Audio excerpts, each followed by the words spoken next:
오늘 이 아침 저희들에게 주신 하나님의 말씀은 계속해서 마태복음 13장 44절로부터 46절까지의 말씀입니다.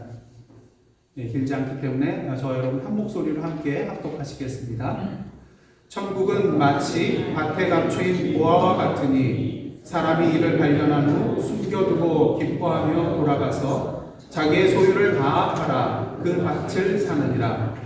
또 천국은 마치 좋은 진주를 구하는 장사와 같으니 극히 값진 진주 하나를 발견하며 가서 자기의 소유를 다 팔아 그 진주를 사느니라.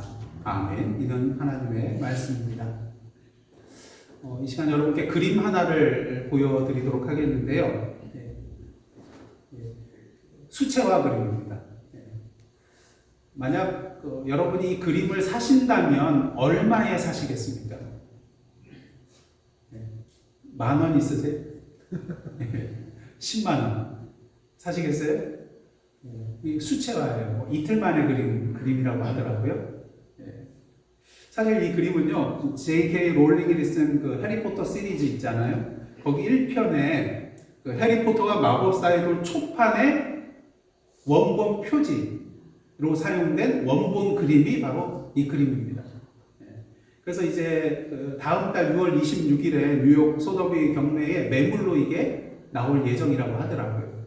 근데 이 그림은 사파가 그 토머스 테일러라는 분이 이제 23살 때 그린 그림인데요. 수채화인데 아까 말씀드린 것처럼 이틀 만에 그렸어요.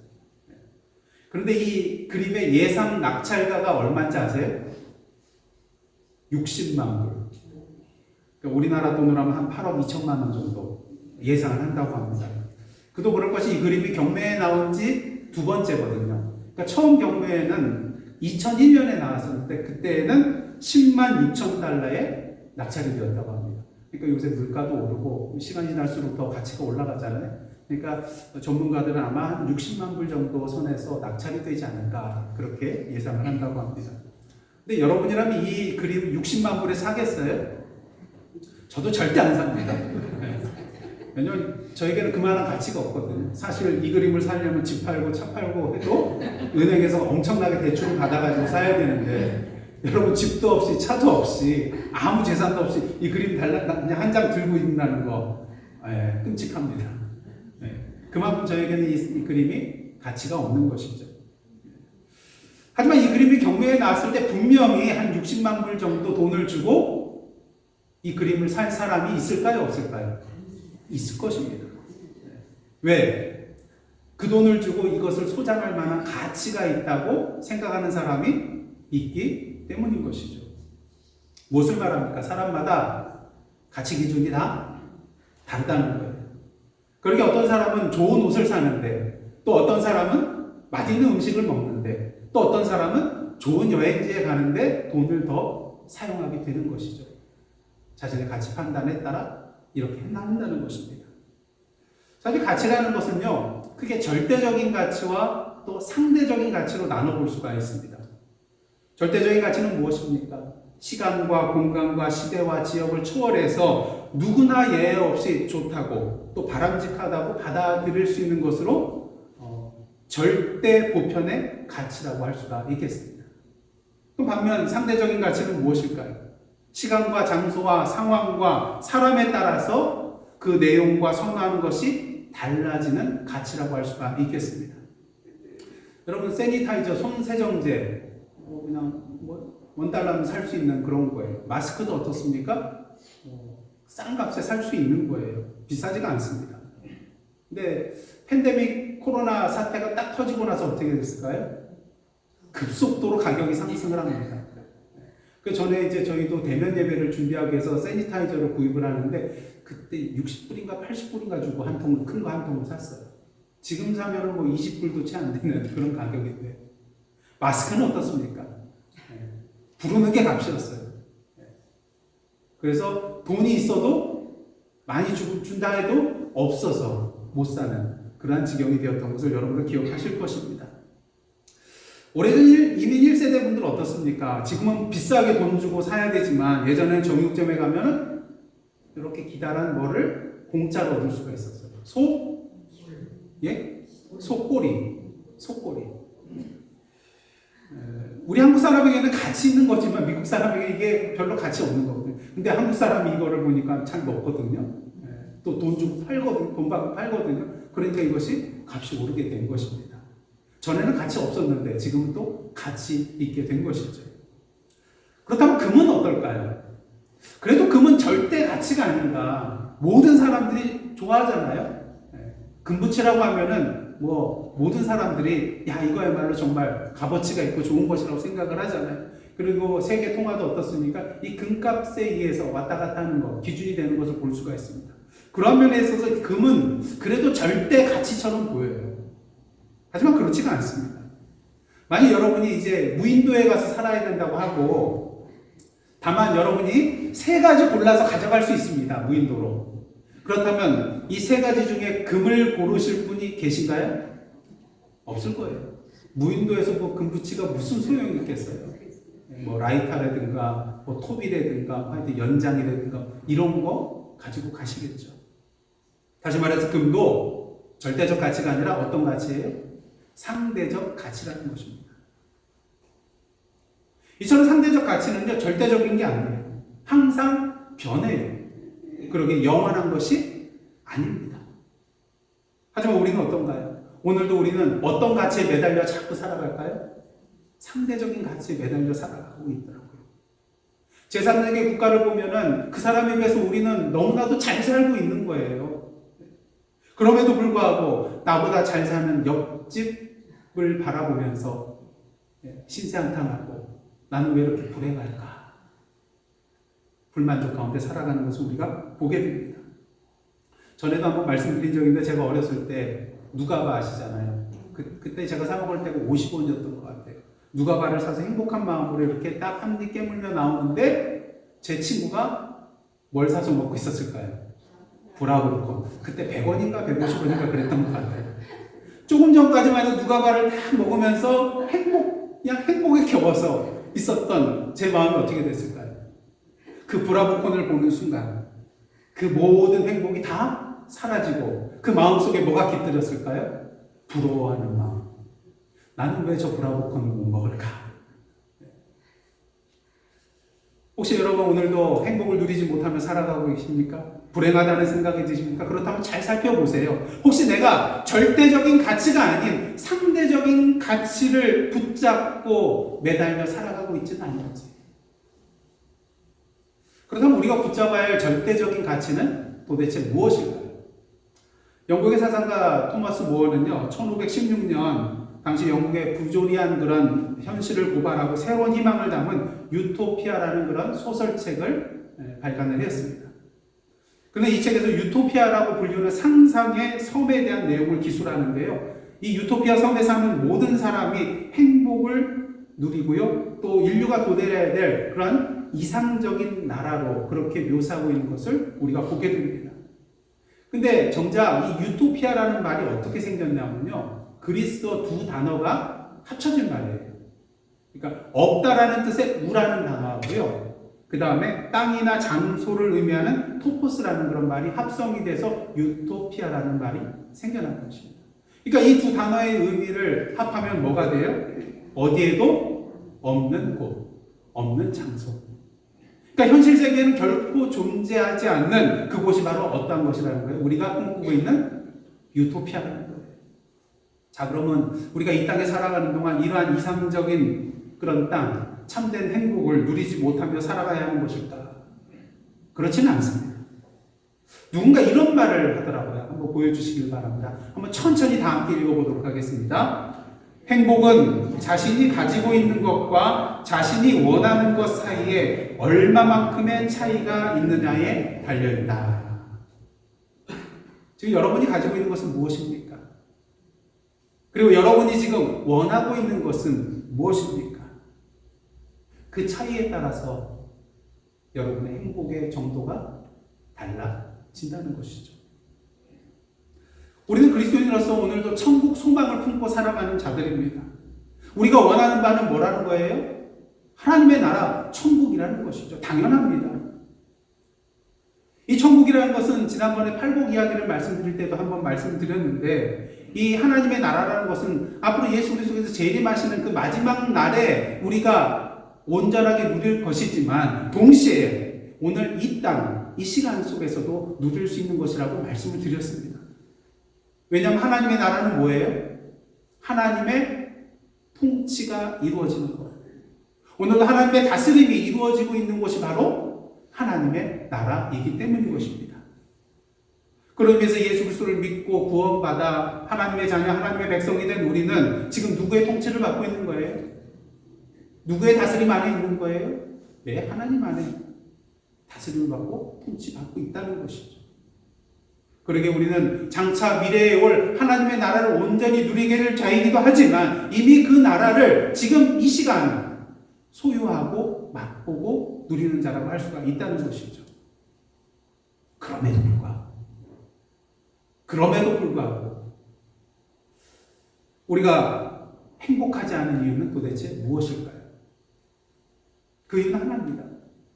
하나님의 나라가 절대적인 가치임에도 불구하고 세상의 상대적인 가치에 대해서 우리의 시선을, 우리의 영적인 시선을 빼앗기기 때문인 것입니다. 여러분 지금까지 신앙생활 하시면서 찬양과 기도와 말씀 가운데 큰 은혜를 받고 감동을 받고 기쁨이 넘쳐났던 그러한 경험들 있으시죠? 없으시다면 여기 안 계실 거예요.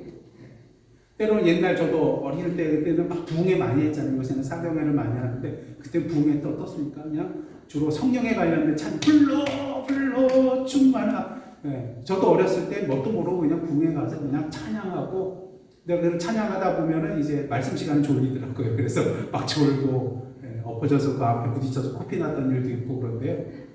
근데 여러분들 다 경험하셨을 거예요. 말씀과 찬양과 기도 가운데 정말로 은혜 받고 감동받고 결단하고 정말 하나님의 나라를 가슴으로 느꼈던 그런 경험들이 있을 것입니다.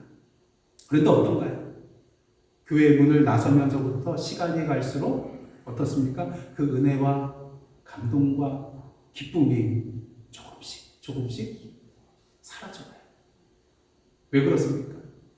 교회 안에 있을 때 같이 찬송하고 같이 기도하고 같이 말씀 들을 때는 괜찮았는데 일단 세상에 나오니까 왜 이렇게 갖고 싶은 게 많이 보이는지, 왜 이렇게 보고 싶은 게 많은지, 왜 이렇게 먹고 싶은 게 많은지, 왜 이렇게 누리고 싶은 것이 많은지 자꾸 눈에 들어오거든요.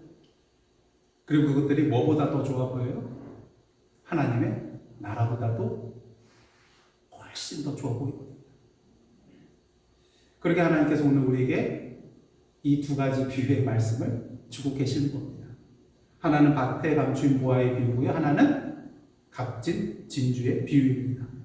오늘 본문 말씀 다시 한번 보겠습니다. 제가 봉독해 드리겠습니다. 천국은 마치 밭에 감추인 보화와 같으니 사람이 이를 발견한 후 숨겨두고 기뻐하며 돌아가서 자기의 소유를 다 팔아 그 밭을 사느니라. 또 천국은 마치 좋은 진주를 구하는 장사와 같으니 급히 값진 진주 하나를 발견하며 가서 자기의 소유를 다 팔아 그 진주를 사느니라. 이 두 가지 비유는 어떤 사람은 쌍둥이 비유라고 합니다. 그만큼 공통점이 많기 때문인데요. 저는 크게 세 가지 공통점이 있습니다. 첫 번째는요, 매우 가치 있는 것이 있다는 거예요. 하나는 뭡니까? 밭에 감추인 보화. 그리고 또 한 가지는 뭐예요? 좋은 진주, 극히 값진 진주. 이것이 있다는 것입니다. 그 다음 두 번째 공통점은 뭡니까? 이것을 발견했다는 거예요. 발견했다는 거. 물론 차이점도 있습니다. 그것은 그 밭에 감춘 보화를 발견한 사람은 그 보화를 의도적으로 찾으려고 한 사람인가요?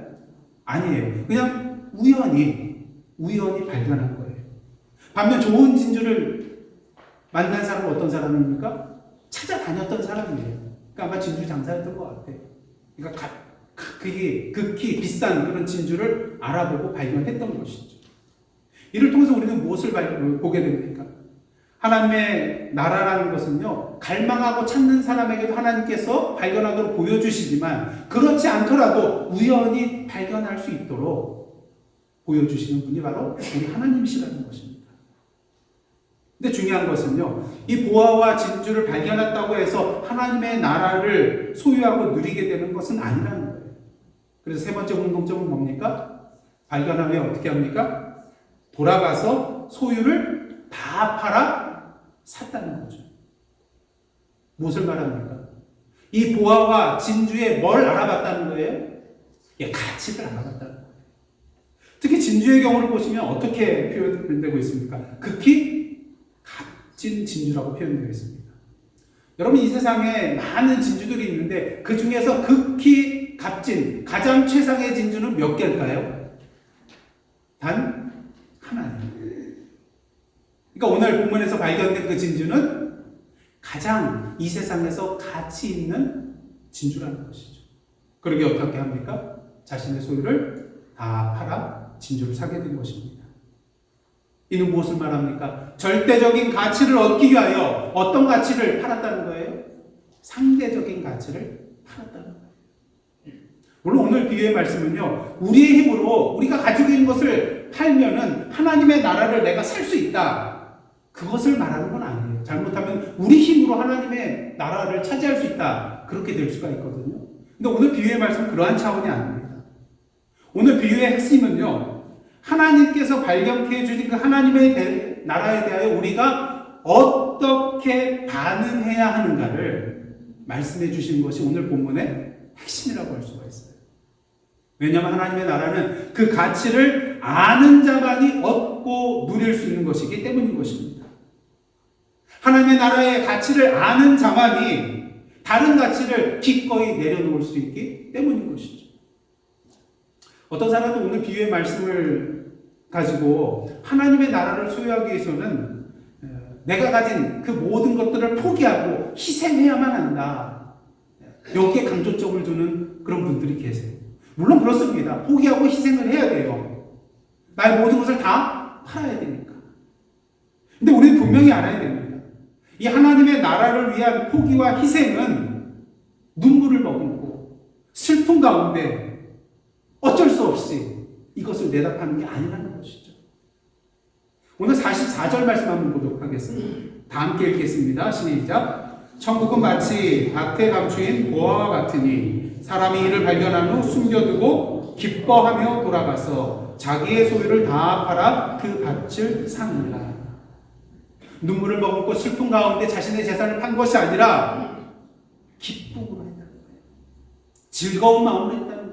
기꺼이 했다는 거예요. 왜? 밭에 감추어져 있던 그 보화, 그리고 그 값비싼 진주가 모든 소유와 비교할 수 없을 정도로 가치 있다는 것을 분명히 알았기 때문인 것입니다.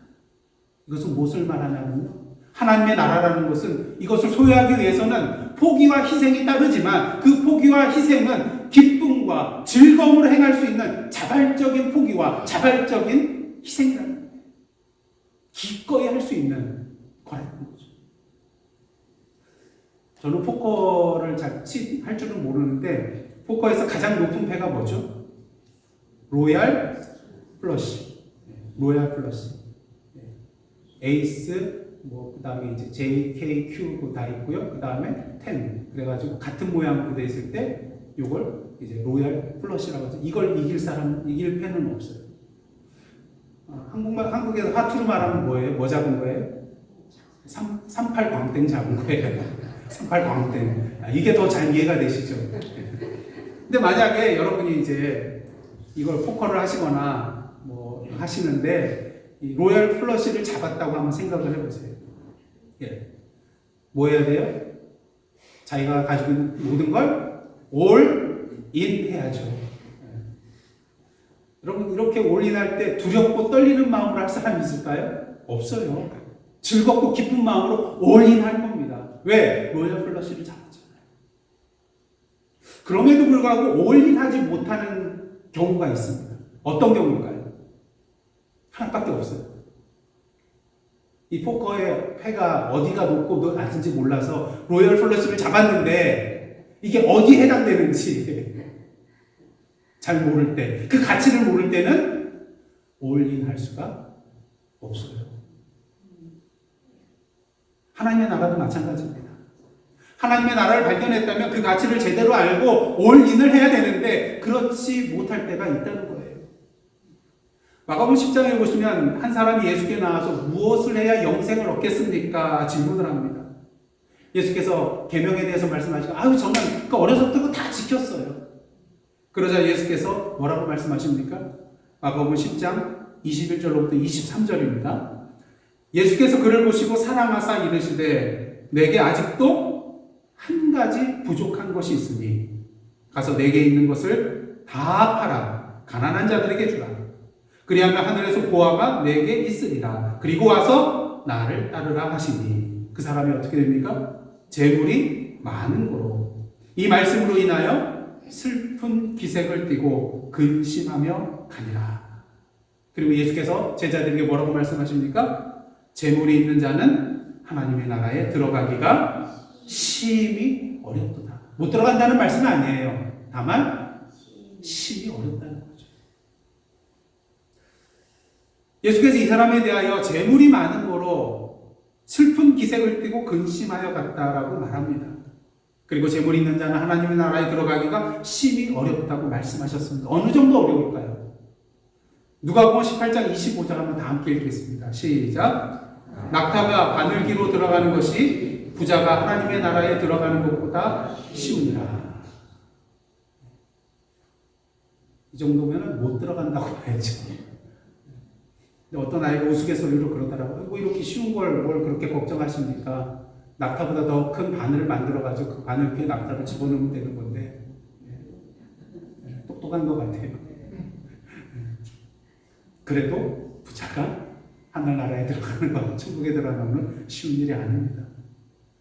재물이 많은 사람이 영생의 기회, 하나님 나라에 들어갈 수 있는 기회를 붙잡지 못하는 이유는 무엇일까요? 그 이유는 오직 한 가지. 뭘 알아보지 못했어요? 영생과 하나님의 나라에 대한 가치를 알아보지 못했기 때문인 것입니다. 그리고 그러한 가치를 알지 못하게 만든 것은 그가 가지고 있던 뭐였어요? 많은 재물이었죠. 그렇게 마가복음 10장 22절 말씀 한번 다시 한번 보도록 하겠습니다. 그 사람은 재물이 많은 고로 이 말씀으로 인하여 슬픈 기색을 띠고 근심하며 가니라. 그동안 그에게 기쁨과 즐거움과 행복을 주었던 이 재물이 이제는 그에게 뭘 갖다 주고 있어요? 슬픔과 근심을 가져다 주는 것이 되었다는 겁니다. 세상적으로 많은 것들을 소유하고 누리고 계십니까? 오히려 그것들이 하나님의 나라의 가치를 제대로 알아채지 못하게 할 수 있으며 하나님의 나라를 우리가 소유하는 것을 가로막는 걸림돌이 될 수 있다는 것을 우리는 분명히 알아야만 하는 것입니다. 바라기는 하나님의 나라 앞에서 하나님의 나라를 선택할 수 있는 기회 앞에서 이 부자 청년처럼 슬픈 기색을 띠고 근심하며 가는 저희들 되지 않기를 간절히 원합니다.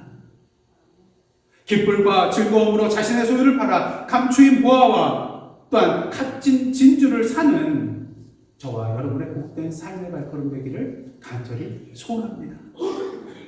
언제요? 지금. 오늘 지금.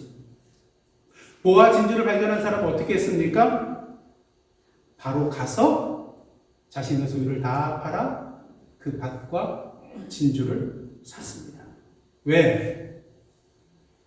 내일이란 시간은 저희들 건가요? 저희들 것이 될 수도 있는데 다만 하나님께서 우리에게 내일을 허락하실 때만이 내 것이 될 수 있습니다. 그러기 언제 선택해야 돼요? 바로 지금.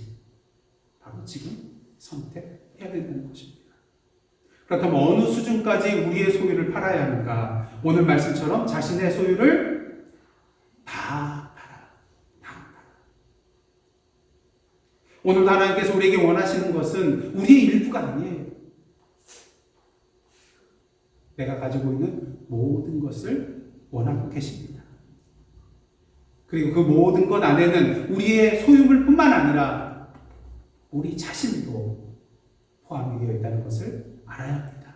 왜?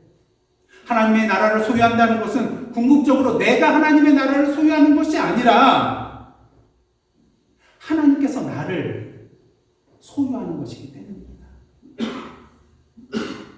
잘 이해하셔야 됩니다. 내가 하나님의 나라를 소유하는 것 같지만 궁극적으로 그것은 무엇을 의미하는가? 내가 소유하는 게 아니라 하나님께서 나를 소유하는 거예요.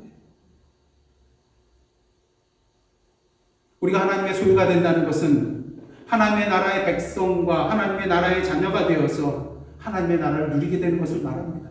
여러분, 하나님의 소유가 됐을 때 어떠한 일이 일어납니까? 비로소 하나님의 참된 통치와 다스림이 우리의 삶 가운데 온전하게 일어나는 거예요. 왜? 내가 하나님의 소유니까. 내가 하나님의 소유니까. 복음성가 중에 이런 노래가 있습니다. 여러분 전 주일학교 때 많이 불렀던 노래인데요. 무화과 나뭇잎이 마르고 포도 열매가 없으며 감람나무 열매 그치고 논밭에 식물이 없어도 우리의 양떼가 없으며 외양간 송아지 없어도 여기까지 보면 살만 안 납니다. 어떻게 살아갈까? 걱정되고요. 이런 것들 없이 어떻게 살아갈까? 근데 그 후렴이 뭐예요? 다 함께 부르겠습니다. 난 여호와로 즐거워하리. 난 여호와로 즐거워하리. 난 구원의 하나님을 인해 기뻐하리라.